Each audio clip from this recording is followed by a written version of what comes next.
Bismillahirrahmanirrahim. Assalamualaikum warahmatullahi wabarakatuh. Perkenalkan, kami dari kelompok 2 yang akan membahas pemikiran politik SPOMO. Kelompok 2 terdiri dari Fajar Maulana dengan NIM 2010-83 1015. Yang kedua, Muhammad Al-Qudri dengan NIM 2010-83 2007. Yang ketiga, ada Emrit Skrip Pramana dengan NIM 2010-83 2031. Dan yang keempat, ada Ahmad Haris Azaki dengan NIM 2010-83 2039. Pandangan SPOMO.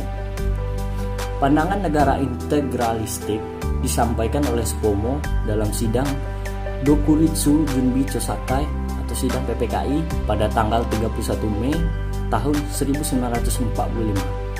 Menurut SPOMO, bentuk negara Indonesia bukanlah negara liberal yang berorientasi kepentingan individu, serta juga bukan berorientasi kepada kolektif seperti negara komunis, tetapi bisa mempersatukan negara dan masyarakat sipil dalam satu keluarga, seperti yang terdapat di Jepang maupun Purher Jerman.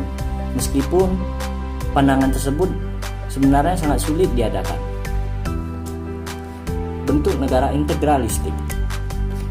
Cara pengambilan keputusan bukanlah cara voting. Persoalan hak asasi manusia merupakan bagian pengaturan negara yang dirumuskan dalam bentuk hukum. Gagasan ini membuka ruang terhadap intervensi negara dalam persoalan individu. SPOMO menolak adanya pasal yang mengatur hak dasar manusia dalam konstitusi, disebabkan hal tersebut sudah berada dalam pengaturan negara sebagai organis. Negara kekeluargaan. Pandangan negara integralistik tersebut dikemukakan SPOMO dengan mengutip pendapat Hegel yang menjelaskan bahwa negara adalah susunan masyarakat yang integral. Anggota dan bagian-bagiannya merupakan persatuan masyarakat yang organis. Gagasan tersebut sejalan dengan masyarakat desa Indonesia yang bersifat kekeluargaan, gotong royong, pemimpinnya bersatu dengan rakyat, serta bermusyawarah dengan rakyat dalam pengambilan keputusan. Menurut Hegel, istilah kedaulatan rakyat menyesatkan, apalagi dihubungkan dengan republik demokrasi. Rakyat yang terlepas dari monarki bukanlah rakyat yang tergabung dalam etika, tetapi hanya sekedar massa yang tidak terbentuk serta tidak rasional. Hak asasi manusia sebagai hak dasar seperti hak kepemilikan merupakan hak abstrak right yang berlangsung dalam masyarakat sipil yang diatur oleh polisi dan peradilan melalui aturan hukum.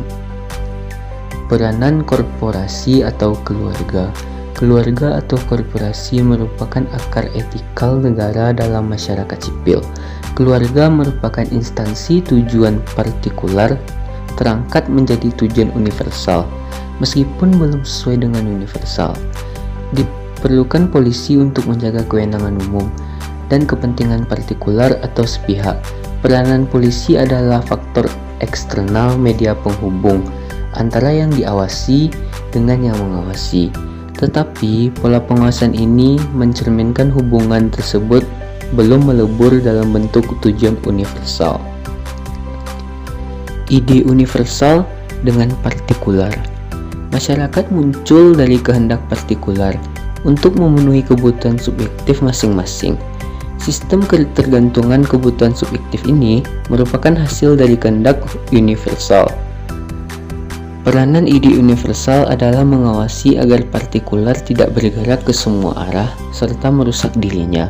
Persatuan antara partilar menjadi universal merupakan tujuan dari pengawasan tersebut. Persatuan lebih lanjut adalah pada negara sebagai bentuk ide absolut atau ide mutlak. Meskipun persatuan tersebut belum sama karena masing-masing berdiri sendiri.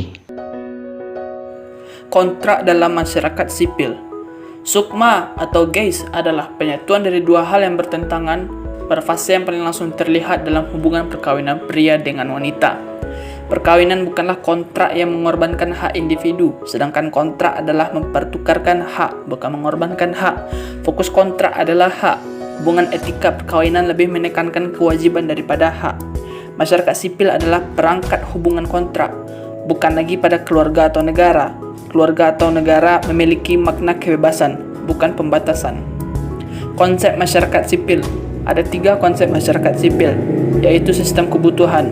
Sistem kebutuhan yaitu mediasi antara kebutuhan seseorang untuk kerja dan pemenuhan kebutuhan orang lain. Kemudian ada penyelenggaraan kepentingan, yaitu partikular yang dipandang sebagai kepentingan bersama melalui pengadaan polisi dan korporasi. Kemudian ada prinsip, yaitu pelaksanaan kemerdekaan universal yang terkandung di dalamnya berupa perlindungan hak milik berupa sistem peradilan. Monarki konstitusional. Monarki konstitusional adalah presentasi negara modern sebagai perkembangan monarki sebagai tidak terelakkan. Individu adalah bagian integrasi ide absolut, membutuhkan raja sebagai representasi subjektivitas negara. Supremasi negara merupakan pemikiran dasar Hegel. Supomo tidak memihak bentuk republik atau monarki karena tidak terkait dengan susunan dasar pemerintahan. Hegel menolak adanya dualisme dalam negara. Dalam masyarakat sipil antara kehendak subjektif dan kehendak universal masih berdiri sendiri. Kehendak subjektif atau partikular masih tetap ada selama menyesuaikan diri dengan yang universal dalam kurung ide rasional. Pada saat kehendak subjektif partikular sama dengan kehendak universal, maka dia akan menjadi ide absolut. Dalam pelaburan tersebut, yang partikular menemukan dibebaskan dan menemukan kemerdekaan yang objektif. Kemudian negara sebagai absolut. Yang pertama, kemerdekaan hanya bisa dicapai melalui pelaburan ide subjektif partikular kepada ide universal yang kolektif agar menjadi ide absolut dalam bentuk negara sebagai sesuatu yang rasional. Yang rasional adalah negara. Kecenderungan ini menggambarkan pandangan negara integralistik pada tahun 1945 mengandung ajaran Hegel, Selali, Spinoza, dan Miller. Kemudian gagasan negara integralistik ini dipatahkan oleh desakan Hatta dan anggotanya seperti Sukiman, Wirsandojo, dan Muhammad Yamin untuk memasukkan pasal 28 Undang-Undang Dasar 45 yang berisi penghargaan hak bagi kemerdekaan melakukan hal-hal tertentu sebagai bentuk hak-hak dasar. Penolakan Supomo terhadap hak dasar didasarkan pada logika sistem. Tidak mungkin kebebasan anggota muncul dari adanya suatu organisasi negara dengan masyarakat. Kemudian bentuk negara. Sidang pertama PPKI 10 Juli 1945 memilih bentuk republik dengan pertimbangan suara 55 republik, 6 untuk kerajaan, 2 untuk lain-lainnya, dan 1 suara untuk belangko. Hasil ini mematahkan gagasan Supomo tentang cara pengangkatan kepala negara yang diangkat tanpa pemungutan suara. Gagasan raja sebagai simbol ide absolut negara integralistik juga pernah ditawarkan kepada Soekarno oleh pemerintah Jepang agar terdapat persamaan bentuk pemerintahan keduanya, tetapi hal tersebut ditolak oleh Soekarno.